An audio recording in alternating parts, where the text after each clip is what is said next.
Dalam diskusi bisnis kemarin ada pertanyaan yang menjadi bahan perdebatan. Pertanyaan adalah selalu kunci awal diskusi ala kami. Kami menyebutnya dengan istilah Million Dollar Question, MDQ. Atau kalau diterjemahkan adalah sebuah pertanyaan yang kalau bisa dijawab nilainya jutaan dolar atau sangat berharga. Misalnya pertanyaan, bagaimana macetnya Jakarta jadi peluang bisnis? Jawabannya salah satunya sudah terpecahkan yaitu oleh Gojek. Sebagaimana macetnya Jakarta jadi peluang bisnis adalah Million Dollar Question. Bagi pebisnis, kemampuan bertanya adalah salah satu kunci dari terbukanya solusi. The power of question ini menunjukkan tinggi rendahnya ilmu dan pengalaman sang penanya. Kita tahu terkadang kita mendapatkan silly question, pertanyaan yang lucu dan mendasar sekali. Ya karena itulah pola pikirnya, bukan salah atau benar, namun dapat dipastikan orang tersebut memang benar-benar ingin bertanya, ingin tahu.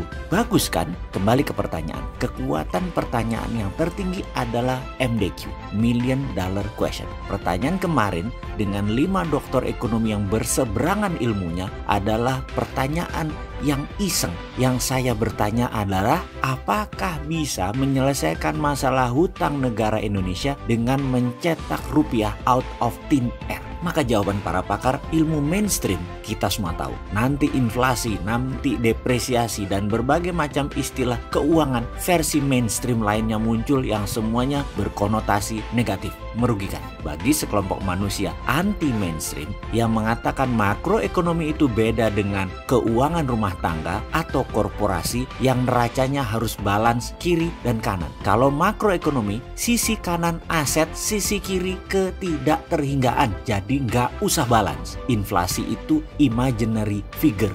Uang bukan materi. Interest atau bunga adalah imaginary figure. Bukan real, bukan kenyataan, hanya kesepakatan. Bisa dihilangkan. Jadi ketidakterhinggaan. Teori anti materi inilah yang menjadi perdebatan sengit kemarin. Dari satu kelompok yang makan sekolah dengan ilmu mainstream ciptaan pakar ekonomi 100 tahun terakhir, di mana kalau ditanya apakah di abad 15, di abad ke-5, bahkan di abad sebelum Masehi, adakah yang namanya depresiasi atau inflasi? Ternyata inflasi tidak dikenal. Di sisi lain, anti mainstream dari Ivy League kampus juga punya self defense sendiri berdasarkan keilmuan yang berseberangan. Ini mainannya lembaga multilateral semacam IMF, World Bank saja.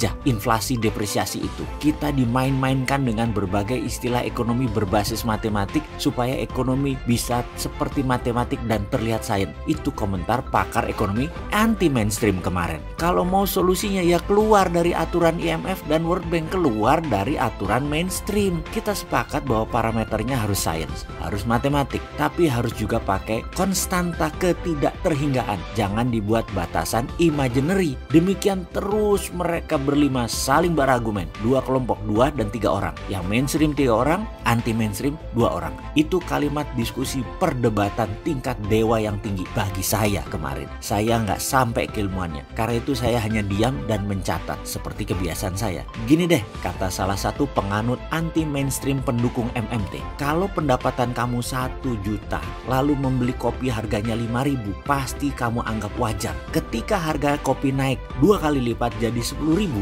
apakah kopi itu mahal kalau pendapatan kamu jadi 5 juta? Kalau GDP Indonesia 1.000 triliun dengan harga rupiah 14.000 sedolar, apakah masalah kalau harga rupiah sedolar jadi 20.000 tapi GDP nasional jadi 5.000 triliun, di mana semua penduduk naik GDP-nya per kapitanya 5 kali lipat? Ini yang membuat kami semua terdiam, dan yang pro mainstream sedang cari ilmu lagi untuk mengcounternya. Pokoknya harus tidak boleh bisa memprint money itu, harus inflasi, harus seperti kata IMF, harus seperti kata guru di kampus. Pokoknya harus sesuai dengan ilmu sekolahan dulu. Kalau saya nyeruput teh chamomile daun serai hangat.